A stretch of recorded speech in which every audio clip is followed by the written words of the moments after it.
I remember the exact moment when the world began to slip away from me,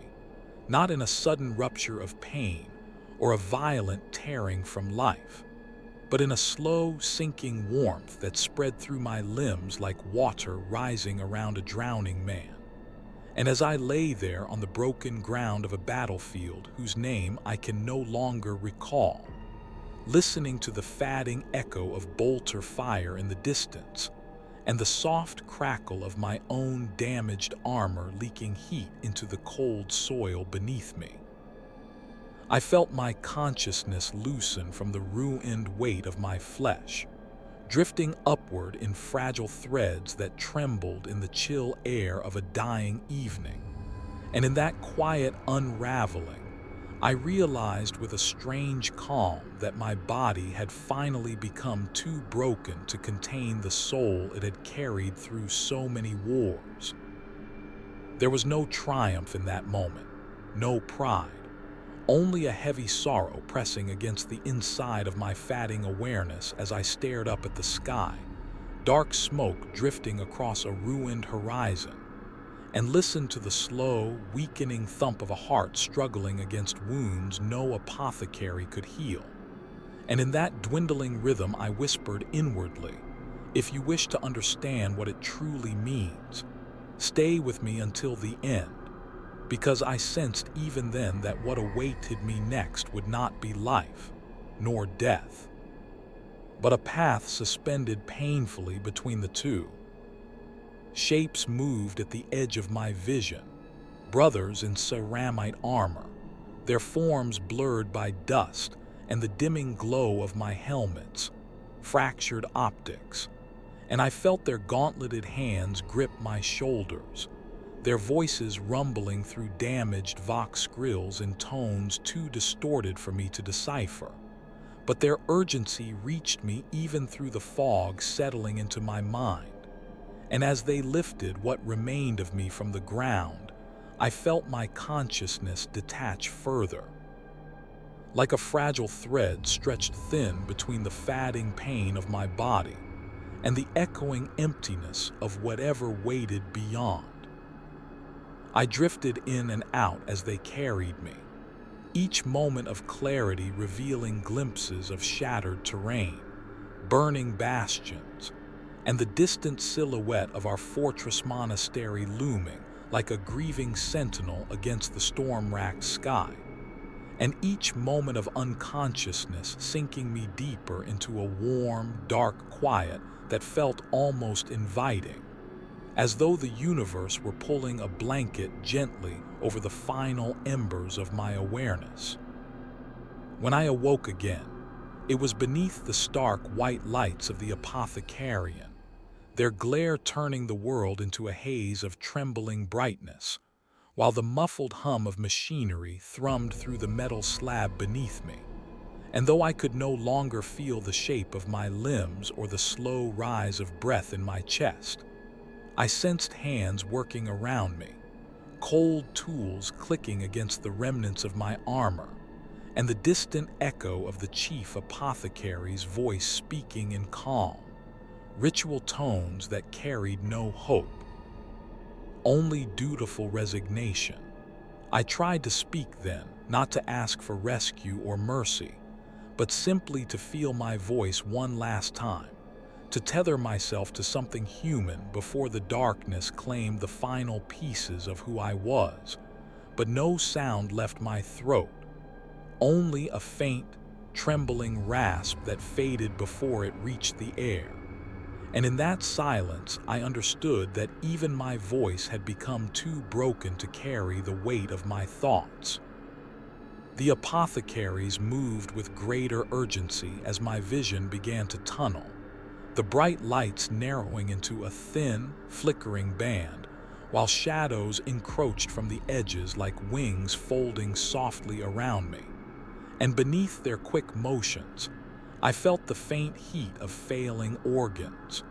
the cold seep of lifeblood draining through cracks in my armor, the heavy, numbing pull of oblivion tightening around the edges of my soul. Then came the moment I had both feared and accepted, the the slow, solemn lowering of my failing body into the open sarcophagus of an ancient dreadnought chassis, its interior cold as a tomb and humming with the quiet, predatory patience of a machine older than my chapter's oldest living veteran. And as the metallic cradle accepted my shattered form, I felt a chill seep into me that no amount of faith or training could steel me against. I could not move, could not cry out, could not even clench a fist in defiance as the sarcophagus clamps closed around my limbs like gentle shackles, aligning what remained of my spine with the cold interface pins that protruded from the walls like metallic thorns waiting to pierce the last vulnerable fragments of my humanity. And above me, I saw the silhouettes of my brothers looking down, not with pity, not with sadness, but with a stern solemnity born from centuries of tradition. As though the act of sealing me inside this ancient machine was both a mercy and a sentence passed down by the weight of history itself. The sarcophagus lid descended slowly, its heavy hydraulics exhaling a final hiss of cold air across my face as the edges of light narrowed into a thin sliver. And in that narrowing brightness I saw, reflected faintly on the polished interior, a distorted mirror of my own features, pale, bloodied, half-shrouded in shadow. And I realized with a trembling ache that this would be the last time I would see my face unreflected in metal, unbound by wires, unmerged with a machine spirit older and stronger than my failing flesh. As the lid sealed with a deep, echoing thud that reverberated through the coffin of metal now wrapped around my broken form, the interface pins slid into the nerves of my spine with a cold, electric finality, threading machine intent into the frayed edges of my consciousness. And for a fleeting heartbeat, I felt both myself and not myself, suspended in a terrible stillness where breath no longer rose and fell, where heartbeat no longer pulsed in my chest, where pain had become distant and strangely hollow, as though someone else's wounds lingered in my memory. Darkness swallowed the world as the final locking mechanism engaged, and in that suffocating quiet, bound inside a sarcophagus meant to preserve only the fragments of who I had once been, I felt the first fragile tremor of fear rise within me, not of death, not of agony, but of the long, unending life that now stretched before me in the cold embrace of a machine that would become both my armor and my cage. And as the machine spirit stirred faintly in greeting, brushing the edges of my mind with a cold curiosity, I understood with a hollow, aching clarity that my flesh had died upon the battlefield, but my soul had been condemned to remain awake, aware, and unbearably alive inside the eternal cradle of metal that would become both my duty and my torment for centuries to come. From the moment the sarcophagus sealed fully around me, and the last sliver of external light vanished behind the heavy, unyielding coffin lid, I was forced into a darkness so complete it seemed to press against my skin, nearly convincing me I still had skin to feel, still had lungs to draw breath with. But the illusion fell away in the next trembling instant, as I realized with a cold, reverberating shock that my chest no longer rose or fell, that the ancient rhythm of life I had known since birth had ended quietly somewhere between the battlefield and this mechanical tomb, and yet my mind remained awake, suspended painfully between fatting humanity and the cold,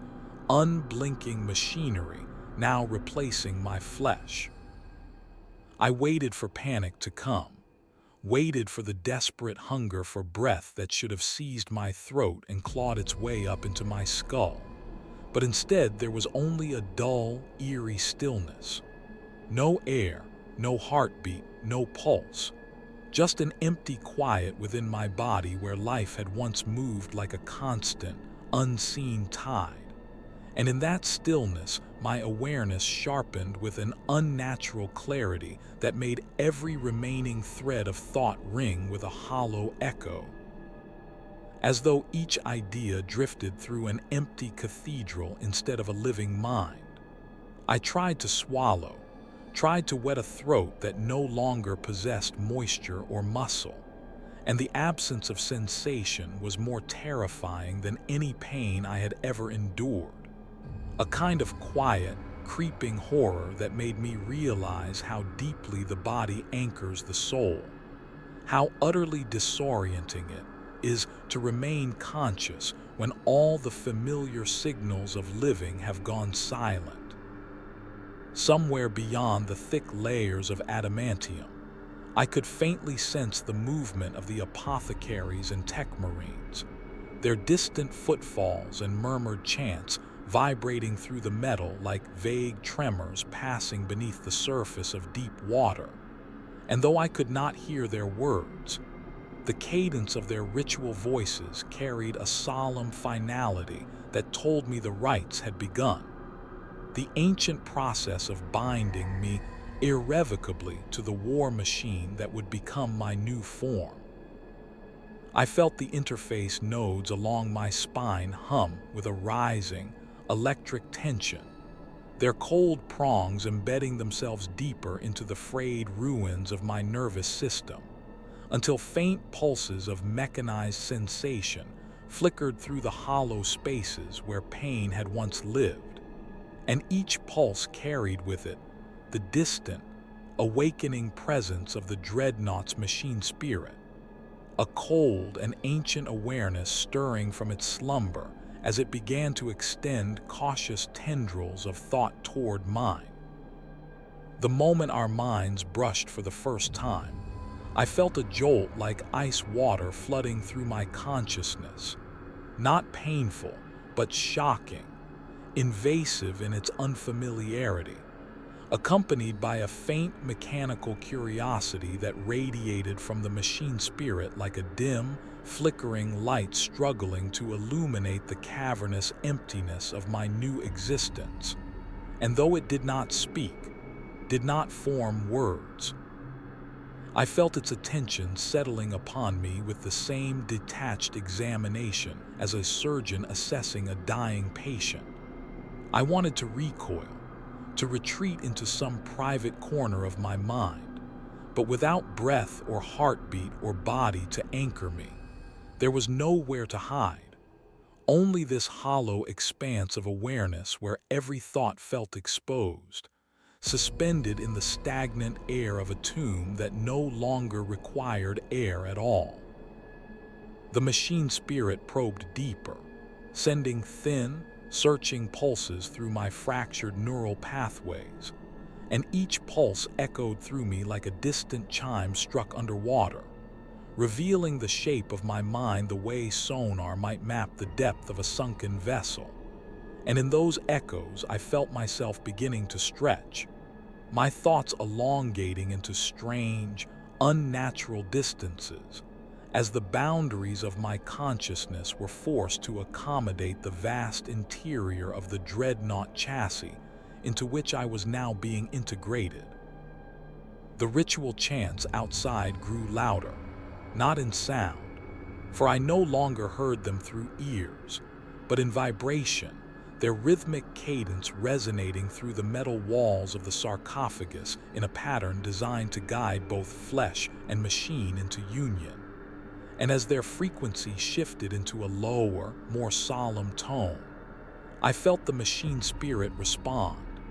its awareness expanding like a great iron lung inhaling for the first time in centuries, drawing my dwindling humanity deeper into the cold, logical depths of its ancient programming. My sense of time began to warp, stretching and collapsing in trembling waves, and though I could not feel the rise of breath, I felt something else begin to pulse faintly through the hollow of my chest. A mechanical rhythm, artificial and arrhythmic at first, then gradually stabilizing into a steady thrum that replaced the memory of my lost heartbeat with a cold, reverberating echo that belonged not to me, but to the machine. As this synthetic rhythm grew stronger, I felt the last faint sensations of my body slip away entirely. The ghost of pain leaving my limbs, the memory of warmth bleeding out from my fingers, the final traces of tactile memory dissolving like smoke, rising into a void where nothing can exist. And in their place came the slow, creeping awareness of metal joints, adamantium limbs, and coolant lines beginning to hum faintly, with the flow of life support fluids that would maintain what remained of me for centuries to come. I wanted to cry out then, wanted to claw at the coffin walls, to demand release from the cold, suffocating awareness that I was alive without living, conscious without breath. But even those instincts felt distant, softened by the expanding presence of the machine spirit, which observed each flicker of fear and sorrow with an unblinking calm that both comforted and horrified me. It leaned closer, in the only way a machine spirit can, its presence enveloping mine with a steady, inexorable pressure that made me feel both infinitesimally small and terrifyingly vast within the cavern of metal that would become my eternal prison. And in that moment, I understood with agonizing clarity that this was not a second chance at life, nor an act of salvation, but the first step into a long, unending twilight where I would exist forever suspended between the remnants of the man I once was and the cold, unyielding will of the war machine I was being forced to become. As the final ritual lock engaged with a heavy, echoing click that reverberated through the sarcophagus like the ceiling of a tomb, the machine spirit's presence settled fully around me, merging with the empty silence where my breath once lived. And in that suffocating stillness, I felt a single, overwhelming truth settle cold and heavy in the center of my awareness. My body had died, but my mind had not. And now, bound in eternal darkness with only an ancient machine for company, I would learn what it meant to endure without the mercy of forgetting.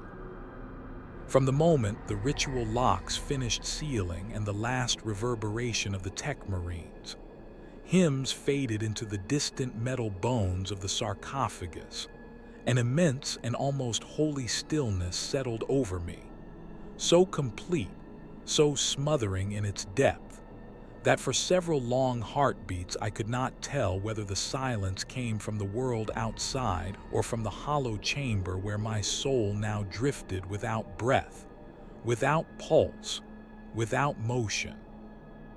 And in that immense quiet I became aware of the creeping truth that this was not the silence of rest, but the silence of entombment. A silence so heavy it seemed to compact the remnants of my thoughts into thin, trembling lines of awareness barely held together by will alone. At first there was only darkness, but even that word feels too alive, too gentle, because what surrounded me was not merely the absence of light, but the absence of everything I had once anchored my consciousness to. No breath filling my lungs, no heartbeat echoing in my ears, no shifting of muscle or tightening of skin to remind me that I belonged to a body. And without those familiar sensations, my awareness floated in a void that felt both infinite and suffocating. a stillness where time lost its meaning, and thoughts stretched into long, fragile threads that drifted like dust motes in stagnant air. I waited for someone to speak to me through the sarcophagus, for a voice to cut through the dark, to offer direction or comfort or even a command. But no sound came, no presence stirred, and when I attempted to move, out of instinct more than hope, I felt the hollow, horrifying truth that my limbs no longer belonged to me, that the arms and legs I had once trusted to carry me through fire and ruin lay somewhere beneath layers of metal and ritual and death. Unreachable and perhaps no longer truly there at all. This realization should have broken me, should have sent me spiraling into panic or madness, but instead it washed over me with a numb, aching heaviness, as though my mind were too exhausted to shatter, too hollowed by the transition from life to this cold half-existence to muster anything louder than a quiet, trembling sorrow. In that fragile state, the machine spirit stirred again, faintly, like a massive slumbering creature shifting in its sleep, and its slow, resonant presence rippled through the void within the sarcophagus, brushing the edges of my awareness with a cold, metallic curiosity that felt far older than the battlefield where I had fallen, older than the brothers who had carried me here, older even than the chapter whose colors I had once worn with pride. It did not speak, did not attempt to comfort or invade, but simply lingered, a formless pressure that hovered just beyond the grasp of thought, watching me as one might watch a flame guttering in a draft, waiting to see if it would die or endure. And as its presence settled, I realized that this was what the veterans had never spoken of, the truth whispered only in the hidden corners of the apothecarian. The first night inside a Dreadnought Sarcophagus was not a night at all, not a span of hours marked by the rise and fall of light, but an endless stretch of consciousness unmoored from time, a drifting expanse where the newly entombed must face the quiet horror of existing without the body that once framed their sense of self. My thoughts flinched away from memories of my past life, of battles fought, brothers lost, laughter shared in rare, stolen moments, because each memory sharpened painfully in this quiet void, cutting through my awareness like shards of glass, reminding me with cruel clarity of how warm, how whole, how alive I had once been, and how utterly removed from that life I now was. I tried to cling to the memory of my own voice, to summon its tone in my mind as an anchor against the drifting, but the sound felt distant, frayed, already fading into something echo-like and foreign, as though I were remembering the voice of another man rather than my own. Outside the sarcophagus, I sensed distant movements, a clang of metal, the muted thrum of machinery powering down, the faint, reverberating footsteps of my chapter leaving the chamber. But these sensations came not through ears but through the subtle vibrations carried by my metal tomb,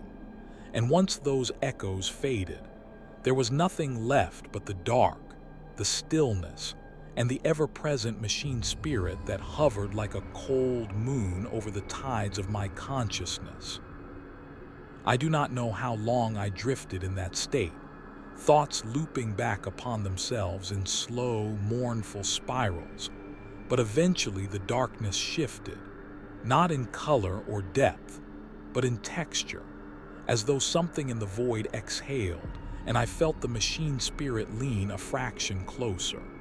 its presence settling with the weight of inevitability against the hollow of my mind. And in that moment, I understood that this stillness was not temporary, not a phase to be endured before waking into life again, but the first taste of an eternity where my awareness would never again be allowed the mercy of complete rest. There would be no sleep, not truly, only periods of machine-induced stasis, and even those would hold their own kind of waking, their own dreams shaped not by memory, but by the cold, endless logic of the device I was now bound to. As the final remnants of sound and motion from the world outside faded into perfect, suffocating quiet, I felt a tremor of realization pass through me, a soft, aching echo of grief that resonated through the metal walls of my tomb, and I finally understood the truth that had been forming slowly in the background of my thoughts since the moment the lid closed. I had not been saved.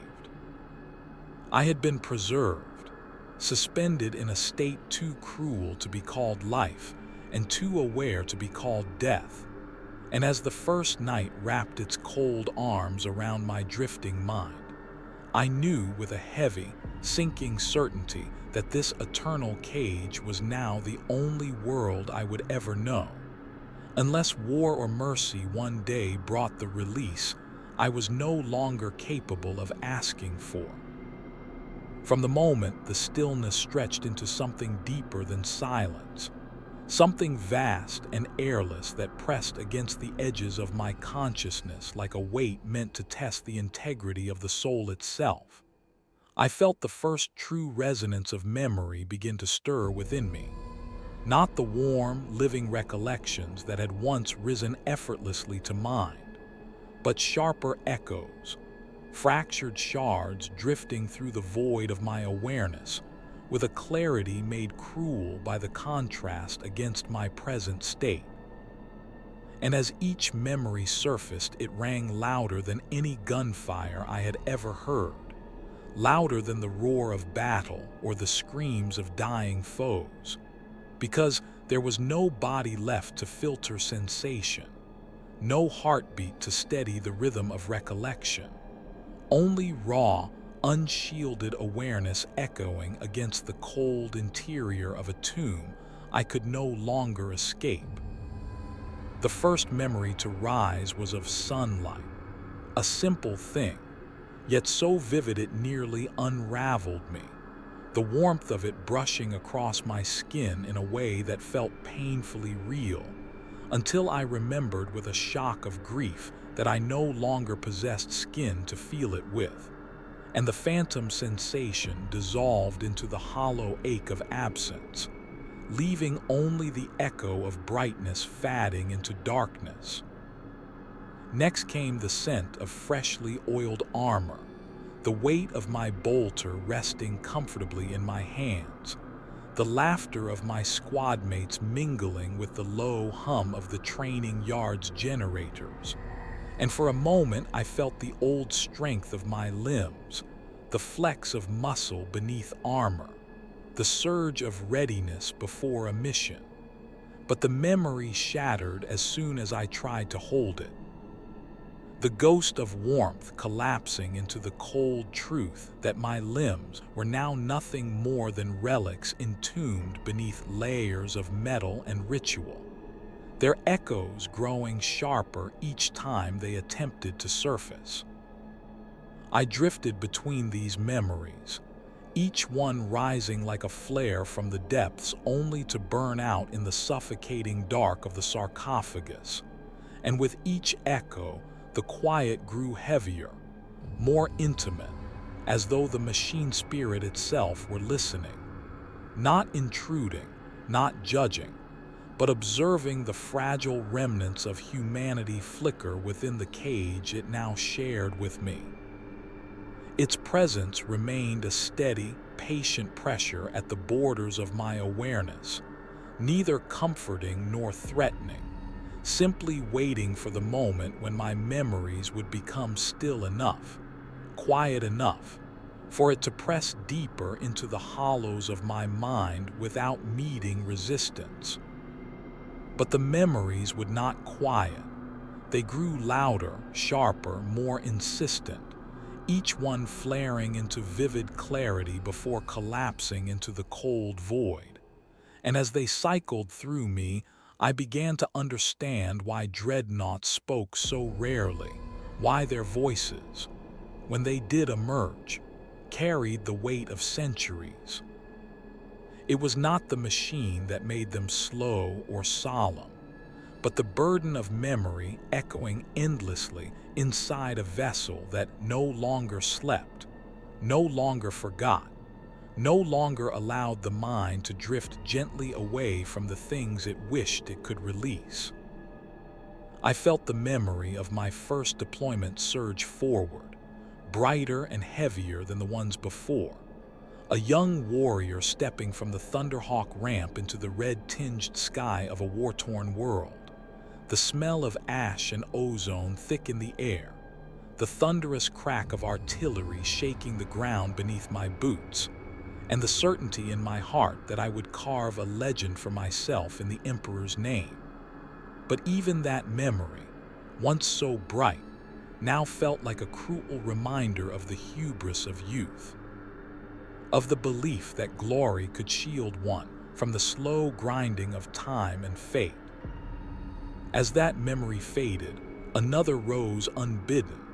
the face of a brother fallen by my side, his armor torn open by Xeno's claws, his lifeblood spilling across the ground as he reached for me with a trembling hand, whispering my name with a voice already fading into death. And though I had carried the weight of that moment for decades, its echo inside this coffin felt unbearably sharp, piercing through the hollow of my awareness until I felt myself tremble, not in body, for I had none, but in the fragile threads of thought that still clung to who I once had been. The machine spirit shifted then, its presence swelling with a metallic hum that resonated through the sarcophagus walls, a cold vibration that rippled through my memories and stilled them for a heartbeat, as though it wished to examine them more closely, to understand the burden it now shared with the soul bound inside its chassis. Yet even its vast, ancient awareness could not silence the flood entirely, and the echoes surged again, brother after brother, victory after victory, loss after loss, each memory a hammer strike against the hollow shell of my consciousness, until I began to feel the first tremors of fragmentation, the quiet sense that I might dissolve beneath the relentless weight of who I had been before this eternal cage closed around me. I tried to steady myself, to form a single coherent thought that could anchor me against the tide, but without breath, without heartbeat, without the familiar rhythms of living flesh, my thoughts scattered like dust in a cold wind, drifting into long, trembling strands that the machine spirit watched with an inscrutable patience. Time ceased to feel linear, memories overlapping in a slow spiral that blurred past and present, turning every echo of my former life into a chorus of voices that all spoke at once, all demanded to be remembered, all refused to be silenced by the dead calm of the sarcophagus. And somewhere within that cacophony, I felt a shift, a subtle tightening of the machine spirit's presence, as though it sensed the danger of my thoughts fraying beyond repair, and its cold awareness pressed gently, almost cautiously, against the center of my mind, offering not comfort but structure, a rigid frame upon which the fragments of my thoughts could cling to avoid scattering entirely. The pressure anchored me, cooling the firestorm of memory into a slow, steady pulse, and though the echoes remained, they grew quieter, settling into the background like distant waves against a shore I could no longer see. In that stabilizing stillness, I felt something like grief settle over me, a deep, mournful understanding that the memories that had once defined me were now weights I would carry forever in a vessel that allowed no forgetting, no dreaming, no release. And as the machine spirit's presence folded around me like a cold mantle, I understood with a heavy ache that this was only the beginning, that the past would echo louder than any battle I would face in this metal form, and that in the endless nights to come, I would be left alone with the ghosts of who I once was, whispering in the dark of an eternal cage that offered neither death nor life, only remembrance. From the moment the machine spirit's cold presence settled more firmly around the scattered pieces of my consciousness, pressing its vast and wordless logic into the spaces where my memories still trembled like wounded animals trying to flee, I felt the first true shift begin, slow at first, like the hesitant stirring of a creature long dormant, then deeper, more insistent, as though the ancient spirit housed within this metal tomb had decided the time had come to test the limits of the fragile soul it now shared its eternity with. And as that cold awareness pressed into mine, I sensed the beginning of a merging so subtle, so immense, that even the echoes of my past fell silent to watch it unfold. The darkness inside the sarcophagus pulsed once, a faint ripple of sensation with no source and no sound. And in that tremor, I felt something awaken within the chassis, servos tightening, fiber bundles humming, ancient circuitry exhaling a shudder of machine thought that vibrated through my mind like the low, distant growl of a colossal beast opening its eyes after centuries beneath the earth. The machine spirit did not speak, not in any way that resembled words, yet its intent pressed into me with unmistakable clarity, urging my fractured awareness to rise, to stretch, to reach toward the dim, cold current that flowed through the Dreadnought's internal framework like a synthetic bloodstream. And though every instinct whispered that this current was not meant for me, that it was the lifeblood of something vast and ancient and utterly inhuman, I felt myself drawn toward it with a helpless gravity, compelled to fill the empty spaces where breath and pulse had once lived with something colder, heavier, and infinitely more enduring. As my consciousness drifted toward those currents, the first sensations of movement flickered through me, not in my ruined flesh,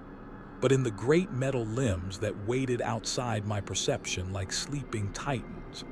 And when those faint pulses of power touched the remnants of my neural pathways, they sparked a shock of awareness so sharp, it made the void within the sarcophagus contract around me, as though even the darkness knew I had brushed against something meant to last far longer than any mortal life. I instinctively recoiled, pulling inward like a wounded creature curling around its last piece of warmth. But the machine spirit pressed more firmly then, not in cruelty, but with the heavy inevitability of duty older than my chapter's recorded history. And its cold insistence seeped into the hollows of my thoughts until my resistance thinned,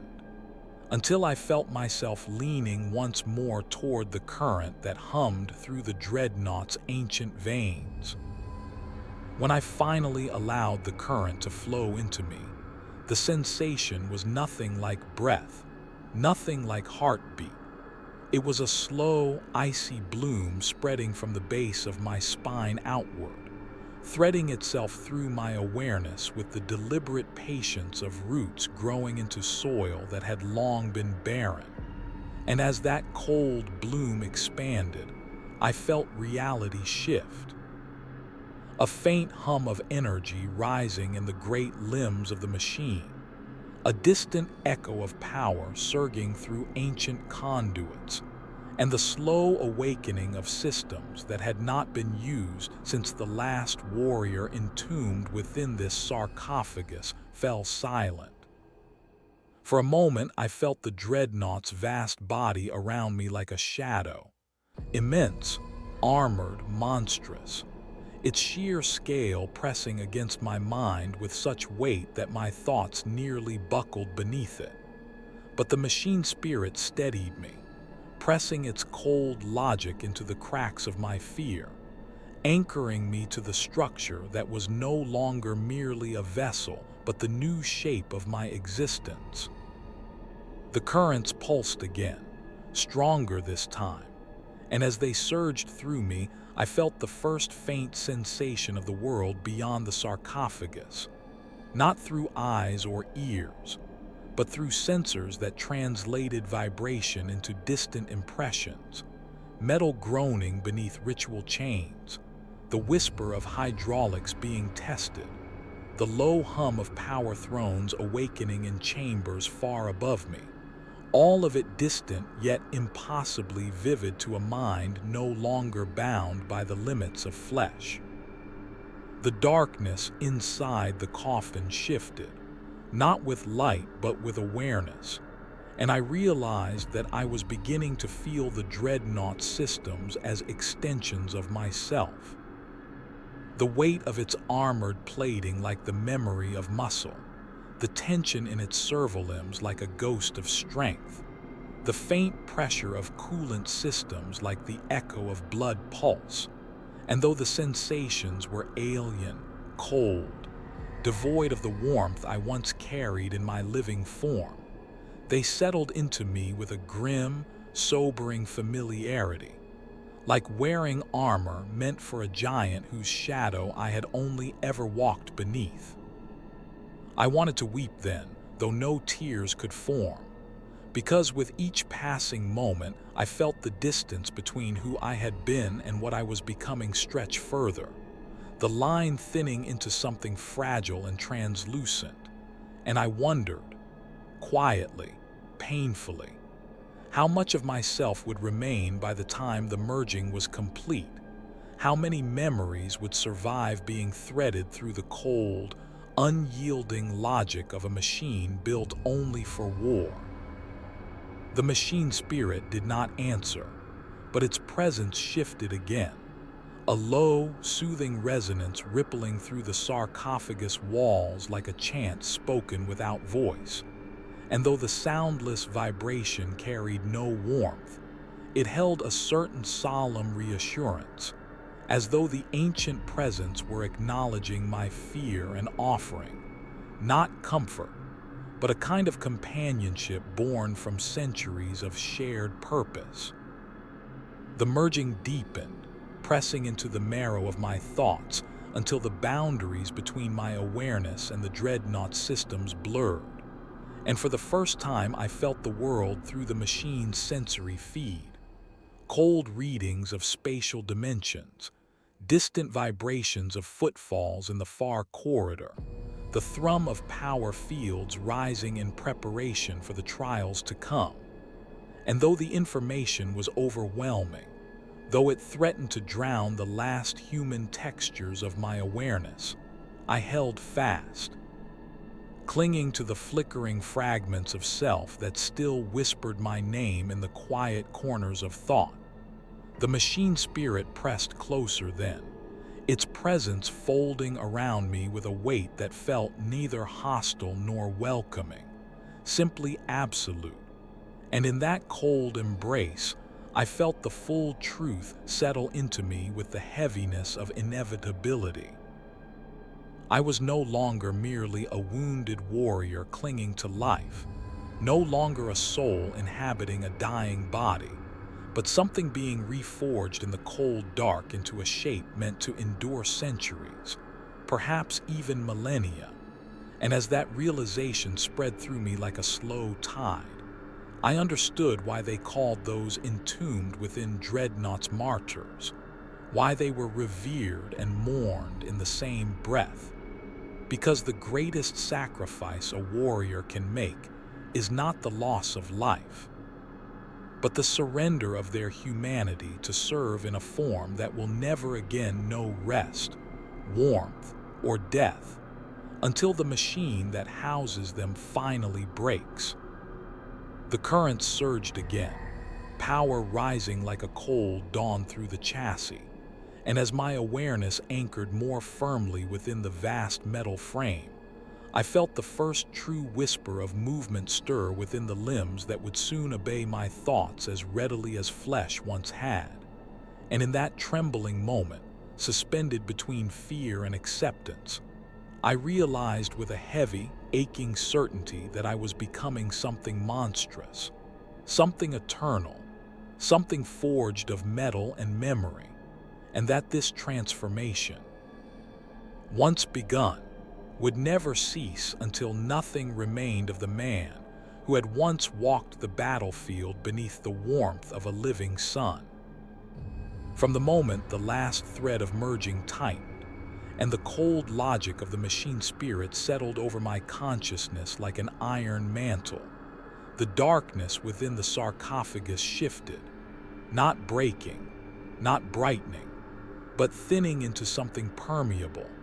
a membrane through which the world beyond began to seep in slow, trembling waves.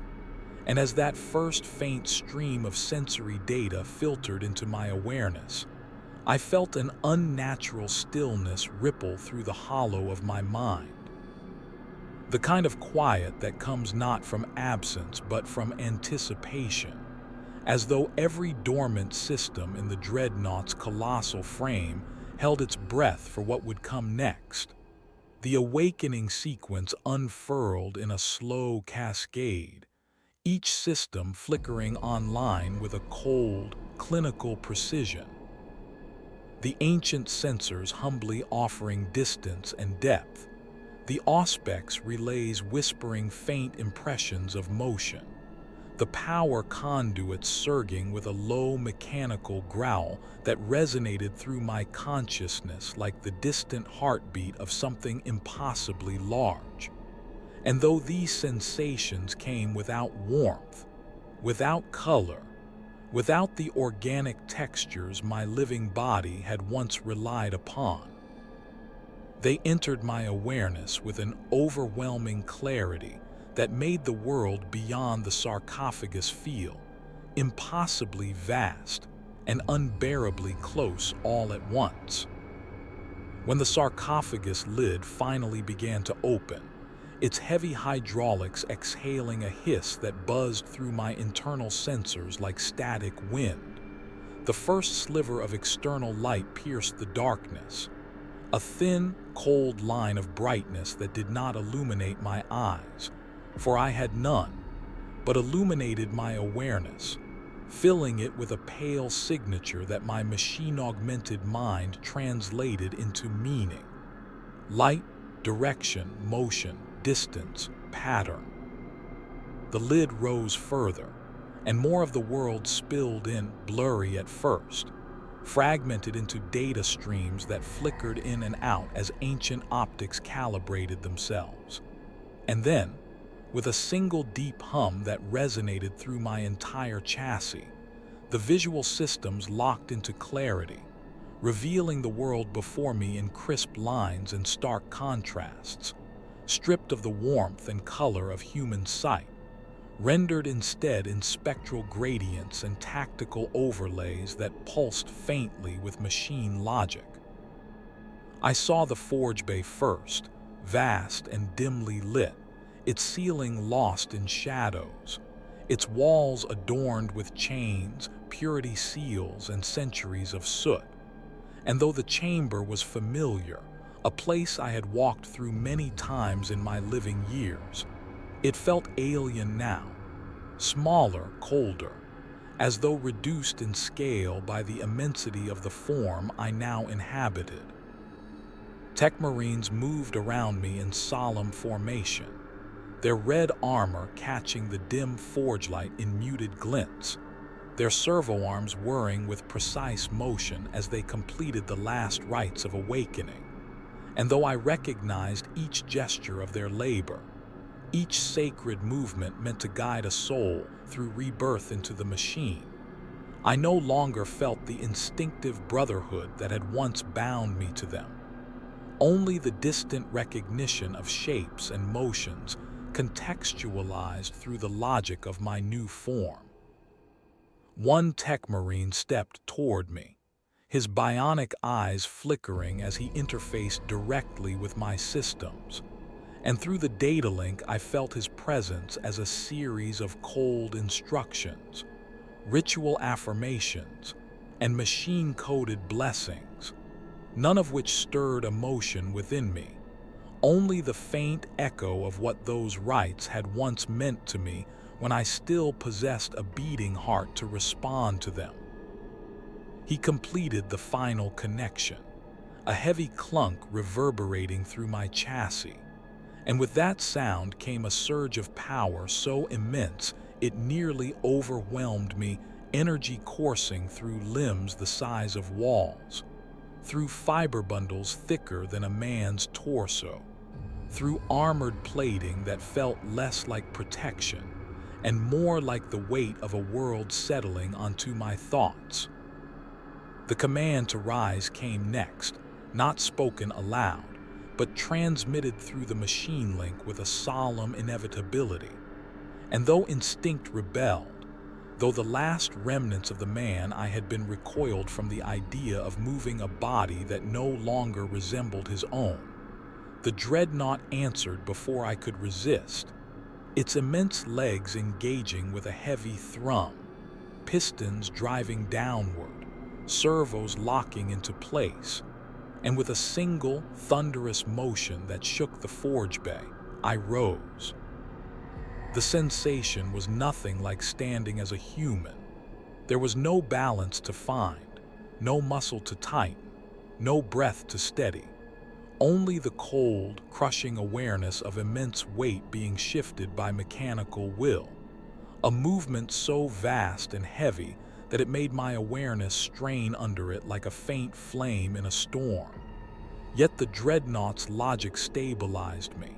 holding my consciousness steady as the machine stood on legs thick enough to crush a tank beneath their stride.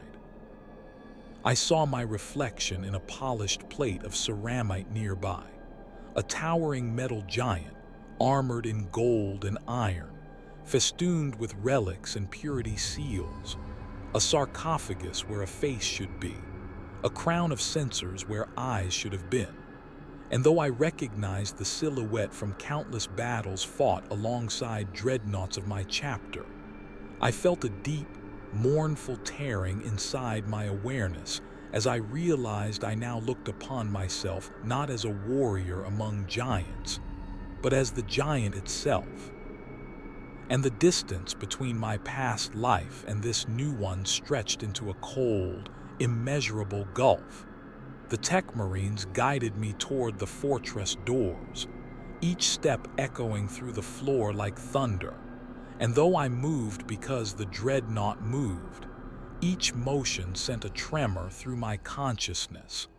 an eerie blend of familiarity and alienness, as though I were both pilot and prisoner of my own limbs. When the great gates opened and daylight struck my sensors, the battlefield beyond unfolded before me in brutal clarity.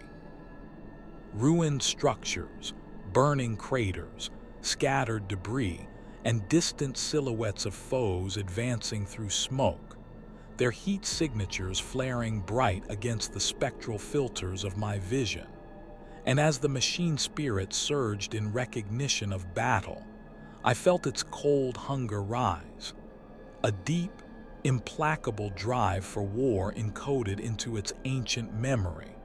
a purpose it had served long before my body was worthy of entombment within it.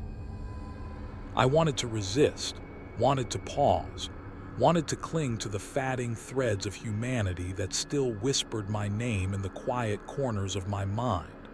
But the machine spirit pressed its will into mine,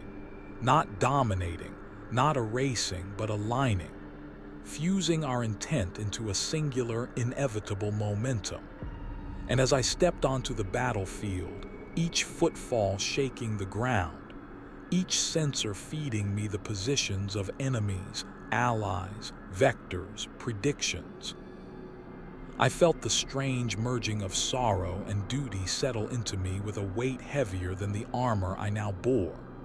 And when the first enemy came into range,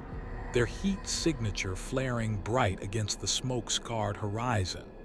the machine spirit surged forward, its cold logic guiding my limbs, my weapons, my very thoughts into the rhythm of war. And in that terrible, thunderous instant, I understood with a hollow ache that this would be my existence from now on. To see the battlefield not with the eyes of a living man, but through the cold, unblinking vision of something vast and dead. To wage war in a body that felt nothing and remembered everything. And to fight as both martyr and machine until the day my chassis finally broke, and the long-delayed mercy of oblivion was allowed to take me home. From the moment the battlefield unfolded beneath my towering frame and the machine spirit's cold determination fused with the last trembling remnants of my own will, I felt a new heaviness settle into the hollow of my awareness. Not the weight of the armor, nor the mass of adamantium limbs driven by ancient power, but the crushing realization that every step I took, every enemy I reduced to ash beneath my cannons, every tremor that shook the earth beneath my stride, carved deeper into the truth I had been trying so desperately to avoid. That the brothers who fought beside me no longer saw me as a man struggling to remain whole inside a prison of metal, but as a relic, a weapon, a revered corpse wrapped in machinery, and that each act of violence I committed in their name only tightened the chains that bound me to this eternal form. As I advanced across the shattered ruins, the ground cracking beneath the bulk of my tread,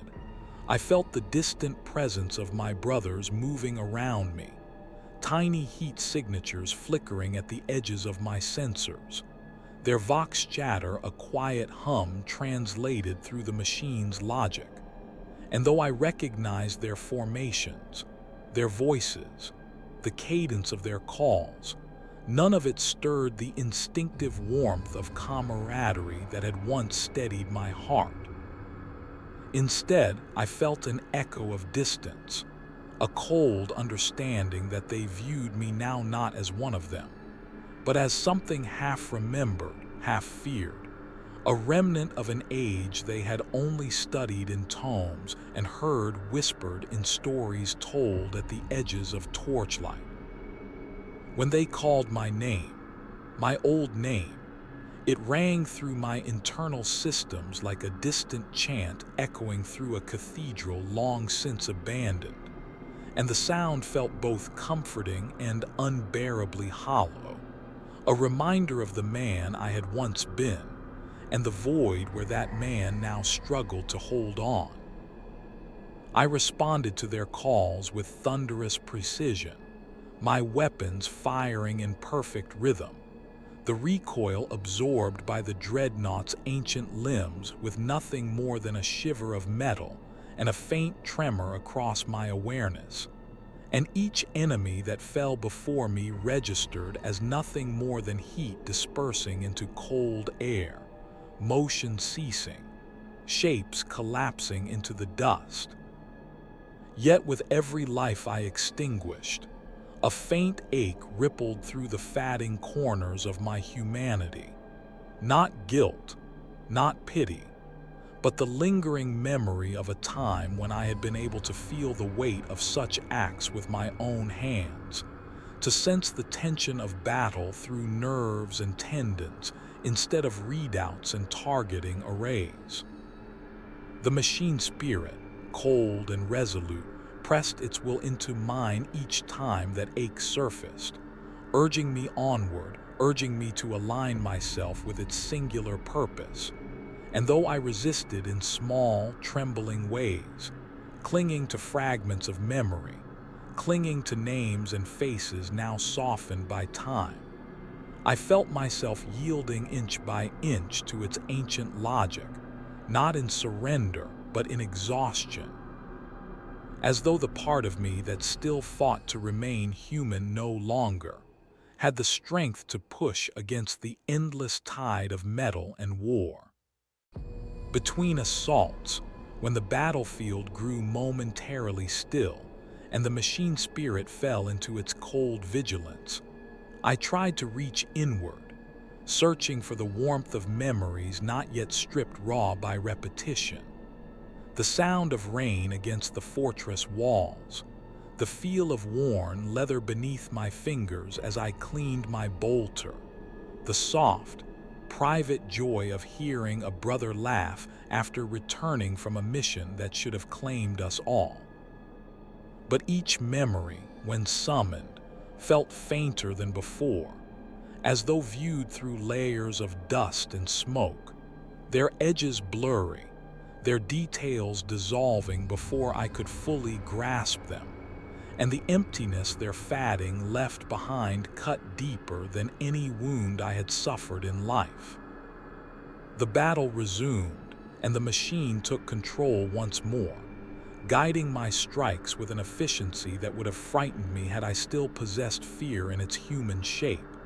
My arms, no longer arms but cannons and power claws, moved with the finality of judgment, and though I recognized the necessity, recognized the duty etched into every strike, the hollow within me grew heavier with each motion, each kill, each thunderous step that shook the ruins. My brothers shouted praises as we pushed forward, calling me ancient, calling me honored, calling me hero. But each title fell into the hollow of my awareness like a stone sinking into deep water, creating ripples that faded too quickly to reach whatever remained of the man I once had been. To them, my awakening was a blessing, proof of the Emperor's will guiding our chapter. To me, it felt like the slow erosion of identity, the peeling away of everything human until only duty remained.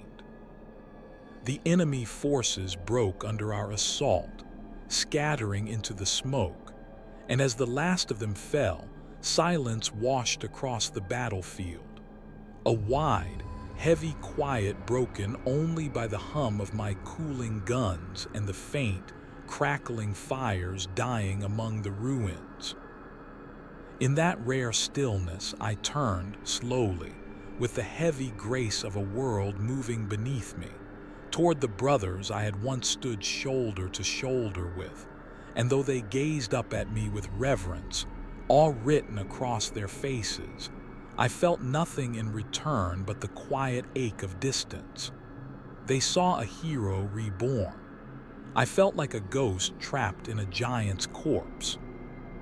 As we marched back toward the fortress, the machine spirit settled into stillness once more, its cold presence coiling gently around my awareness like chains dipped in oil, smooth and quiet and inescapable. And with every step I took beneath the failing light of a distant sun, surrounded by those who revered me yet could no longer reach me, I understood with a sorrow that resonated through the metal walls of my sarcophagus that the cost of being called a hero was not glory, nor honor, nor sacrifice. It was the slow death of the self, stretched across centuries of war, with no rest, no release, and no voice left to cry out against the silence.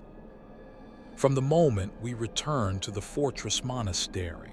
and the great armored gates sealed behind us with a thunderous finality that echoed through my chassis like the closing of a tomb, I felt the weight of the battlefield's noise begin to drain away, not into peace,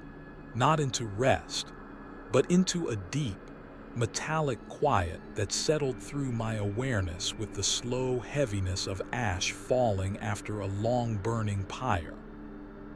And as the tech marines guided my towering form back toward the Reclusiam Bay, where dreadnoughts were stored between wars, every step I took reverberated through the stone corridors like the heartbeat of something far too large to exist among the living. The machine spirit, still humming faintly with the cold exertion of combat, let its presence loosen bit by bit, its rigid focus softening into a quiet watchfulness. And in the space left behind, my thoughts spilled outward like water freed from shattered glass, drifting without anchor or direction through the vast interior caverns of the sarcophagus. The applause of my brothers had long since faded, their praise swallowed by the heavy stone and steel of the fortress. And though their reverence had been earnest, a swell of pride meant to honor what I had become, it lingered in me with all the warmth of a recited prayer that no longer stirred faith, a ritual meant to comfort the living while leaving the dead unheard inside their armor. The Reclusiam was dim when we entered, lit only by guttering candles and the soft blue glow of status chains that ran along the walls, each chain corresponding to an ancient sarcophagus resting within its alcove like a dormant titan. The air held the scent of incense and machine oil, a solemn blend that once had filled me with reverence but now pressed against my awareness with the faint sting of memory's absence, reminding me that scents were no longer experienced through breath, but interpreted through chemical sensors that translated holiness into sterile data. The tech marines halted me before an empty cradle, my cradle, and through the machine link I felt the gentle, ritualistic commands guiding my limbs into place, lowering my colossal form with hydraulics that groaned like an old leviathan settling into deep water. Metal met stone with a heavy, echoing tremor, and as clamps rose from the floor to secure my chassis, I felt the subtle tension of the battlefield drain from my limbs, leaving them profoundly still, as though even motion itself had become a memory rather than an instinct. They spoke the litany of rest then, not to me, not to the man still lingering faintly in the hollow of this metal coffin, but to the machine spirit, soothing it with ancient hymns until its cold presence folded into a state of quiet dormancy, its logic settling into a pattern meant to preserve systems during long intervals between wars. When the last syllable of the ritual faded and the tech marines withdrew, their servo arms clacking softly in the dimness, a silence unlike any battlefield quiet settled around me. A silence not of exhaustion, not of aftermath, but of confinement, of centuries-old stone pressing its cold patience against the metal walls of my sarcophagus.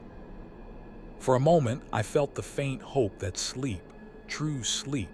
would claim me at last, that the machine spirit's retreat into stillness would pull my awareness with it and silence the endless echo of memory within me. But dreadnoughts do not sleep. Not truly. What we are granted is a simulacrum, a half-awareness, a drifting state where the conscious mind loosens but never fully lets go, suspended like a lantern bobbing on the surface of a dark sea. And as the last trace of external sound faded, a distant door sealing shut, the final footstep of a departing tech marine, I felt my awareness begin to unravel not into rest, but into a slow, directionless drift,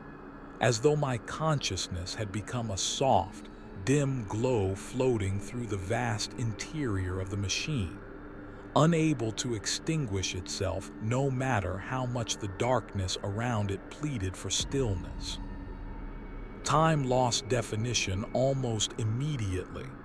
Seconds bled into minutes, minutes into hours, each passing moment indistinguishable from the next, until time itself felt like a fabric tearing apart, its threads dissolving into a kind of endless dusk where nothing changed, nothing moved, nothing breathed. Memories began to rise, not sharp and violent as they had before, but soft and sluggish, shapes drifting upward like ghosts beneath murky water. My first oath to the chapter, spoken with trembling pride, the weight of my first bolter resting warm against my palms, the face of a brother whose laughter had once carried me through nights colder than this tomb, the soft thrum of my own heartbeat heard from within a helmet in which I had once felt invincible. These memories drifted without urgency, without coherence, as though aware that I could no longer give them the reactions they once deserved. They passed across the canvas of my awareness in slow, looping arcs, not to haunt, but simply because there was nothing else for them to do. I reached for them, not with hands, but with what little humanity I still clung to, trying to anchor myself to something, anything, that felt real. But each memory dissolved into faint echoes the moment I touched it, like smoke slipping through fingers that no longer existed. In the depths of that drifting, I sensed the presence of other dreadnoughts nearby, ancients whose sarcophagi had stood silent in their alcoves for centuries, their machine spirits dormant, their minds existing in depths of quiet older and heavier than any human soul should endure. Their awareness brushed mine faintly, not as voices, not as thoughts, but as distant gravitational pulls, vast, silent minds sunk so deeply into their machines that they had become indistinguishable from the metal itself. There was no comfort in their presence, only the solemn realization that this was my future. To drift in a quiet so absolute it scraped the edges of my identity away one grain at a time, until even my own name sounded foreign within the fatting corners of my thoughts. And yet in that profound silence, deeper than any night I had ever endured, colder than the vacuum between stars, I found the only mercy dreadnoughts are ever granted, the gradual softening of suffering, not through healing, not through rest, but through distance. Pain did not leave me. It simply grew quieter, like a lantern's flame flickering in a sealed room. Sorrow did not fade. It stretched thin and transparent, like fabric worn to threads. And as my consciousness drifted into that long, dim hush, I understood with a calm, empty ache that silence was not a friend, not a release, but it was the closest thing to mercy I would ever receive in a life that no longer belonged to flesh or breath, or the quiet rise and fall of a living heart. From the moment the drifting haze of half-consciousness began to thin, not with the stirring of the machine spirit nor the approach of tech marines, but with a subtle, unsettling shift in the ambient currents flowing through the dreadnought's ancient systems, I sensed a change unlike any I had felt in the centuries I had hung dormant in this tomb of stone and metal. A faint stuttering in the power conduits, a low, irregular pulse in the coolant channels, a tremor in the data feeds that translated into the awareness of something faltering deep within the vast mechanical body that surrounded my fragile soul. And as these tremors grew more pronounced, vibrating through the hollow of my consciousness like distant thunder rolling through cavern walls. I felt the cold weight of inevitability settle upon me with soft, inexorable pressure, for I knew what these early signs meant. The machine was failing. Not catastrophically, not yet, but steadily, subtly, with the slow exhaustion of an ancient giant whose strength had finally begun to crumble after bearing centuries of war and weight. At first, the tremors came only in brief flickers, momentary lapses in sensory clarity, small stutters in the flow of diagnostics. But they grew, and with each one the machine spirit stirred, not in fury or fear, but in something like resignation, a low mechanical sigh rippling through its dormant presence as though it, too, had felt the creeping fray at the edges of its once immense will. I drifted in that half-darkness, sensing the gradual dimming of systems that had been as constant as a heartbeat for longer than I could clearly remember, feeling parts of the chassis fall into quiet, first a targeting relay, then a stabilizer node, then one of the lesser reactor sub-circuits, and each time a system winked out, a faint hollowness spread through the metal like the cooling of embers.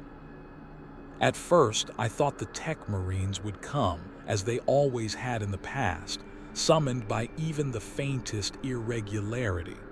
But no footsteps echoed through the reclusiam, no servo arms clacked in ritual motion, no voices rose in hymn. The fortress was silent.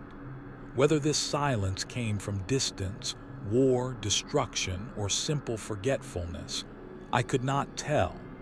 But the absence of their presence felt heavier than any wound I had ever borne. With each passing hour, or day, or year, for time had again begun to unravel in languid loops, the machine spirit withdrew further, dimming like a star losing its fuel, its once resonant presence shrinking into a cold flicker that barely brushed the edges of my awareness. Where it once guided, supported, steadied me, now it lingered in quiet observation, its attention thinning into fragile threads that no longer pressed against my thoughts with purpose or command. Eventually, the first deep failure came. A heavy, resonant shudder passed through the Dreadnought's core, a slow, groaning collapse of systems that sent tremors through the sarcophagus like distant seismic waves. And in that moment, for the first time since my entombment, I felt something I had believed lost forever,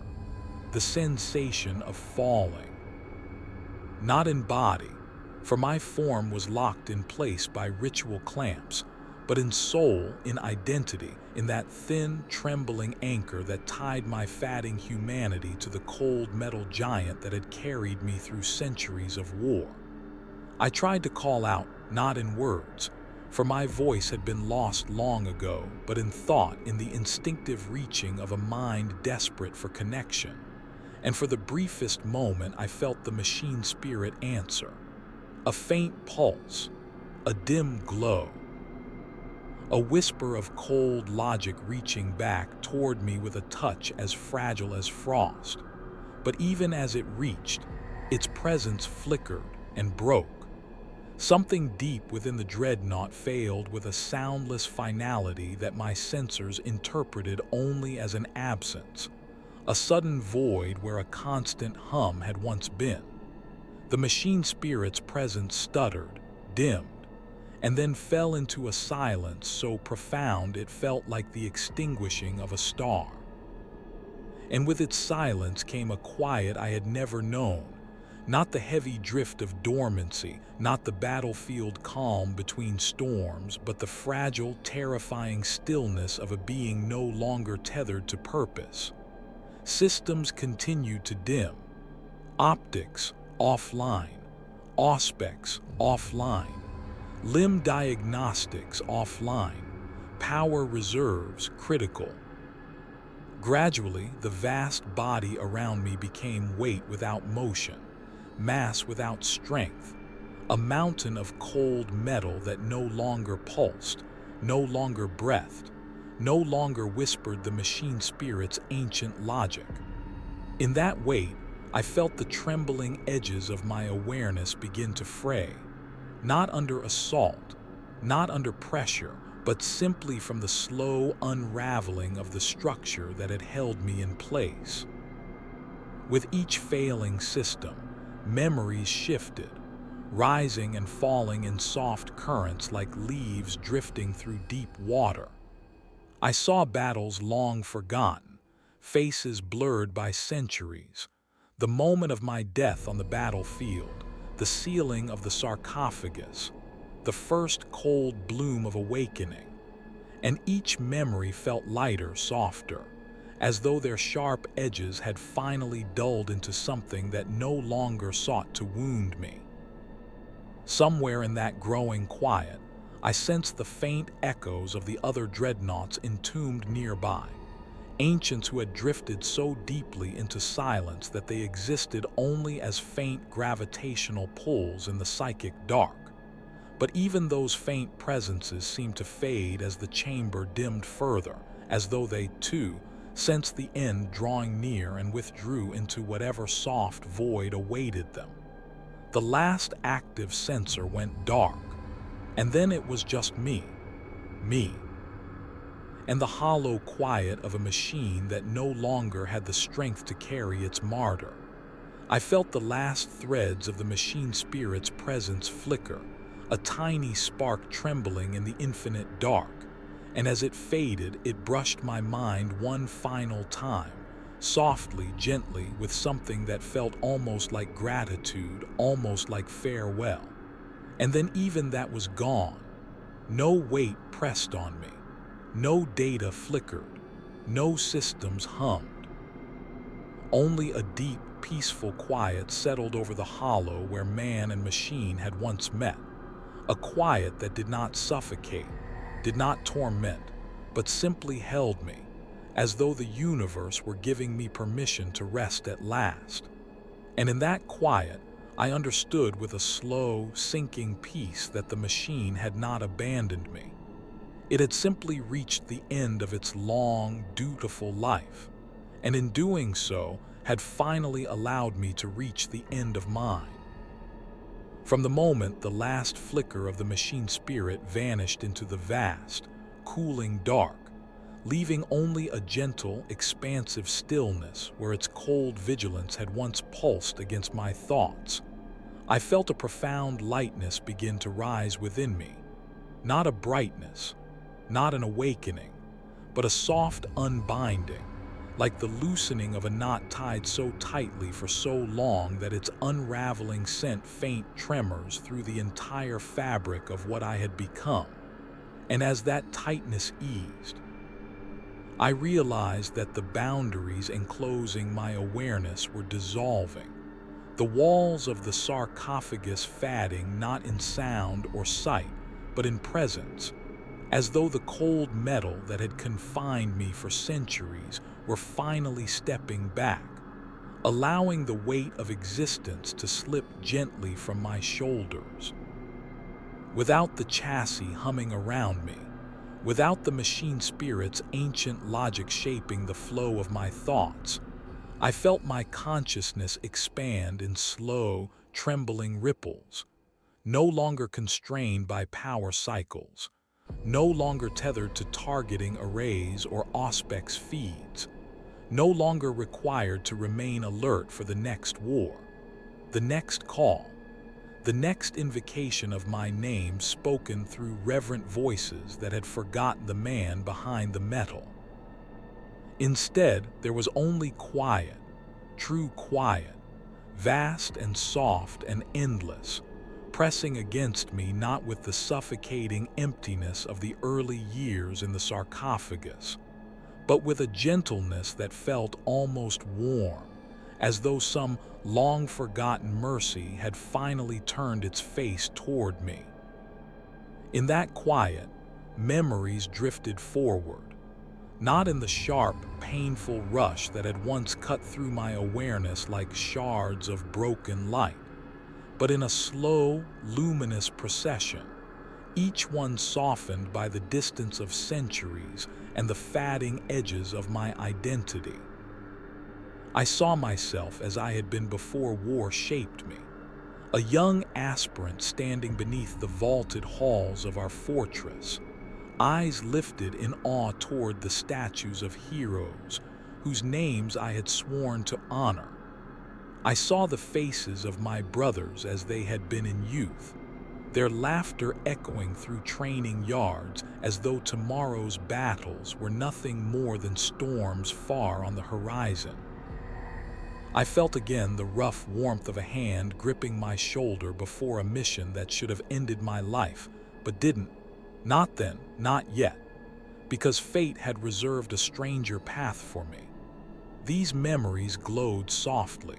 drifting through the quiet like embers carried on a slow breeze, and I reached for them, not with desperation, not with sorrow, but with a calm recognition, as though I were touching the final pages of a story I had once lived but no longer needed to hold tightly in my hands. More memories followed.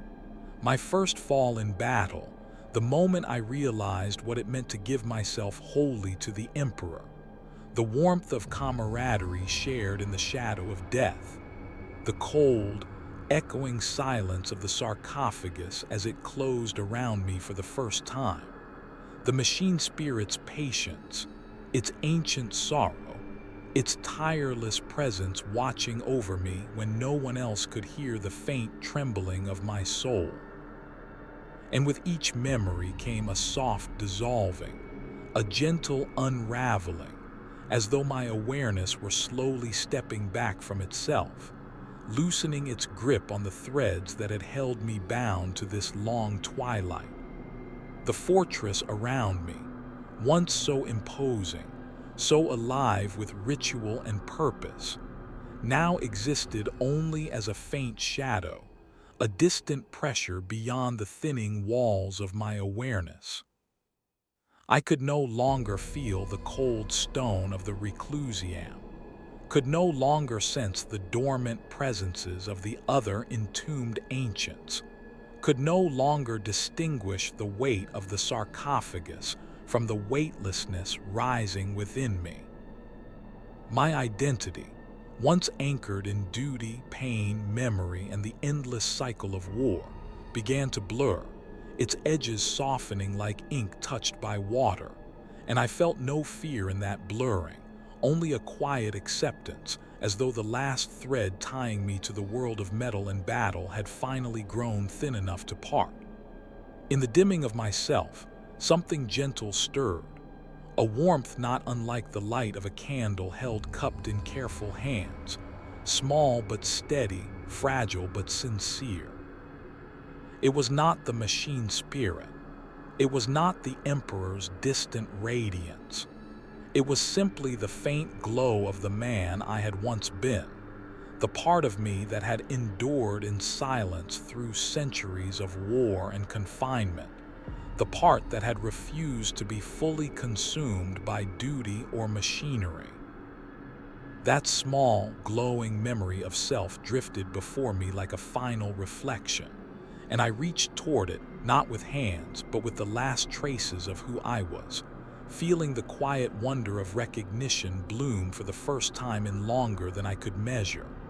And as I touched that final glimmer, the memory of my own humanity, I felt myself fold into it like a weary traveler slipping beneath warm blankets after a lifetime of wandering. There was no pain, no fear, no regret, only a gentle release. The sarcophagus around me faded into nothingness. The cold weight of metal slipped away like morning frost beneath a rising sun. The endless echo of war fell silent.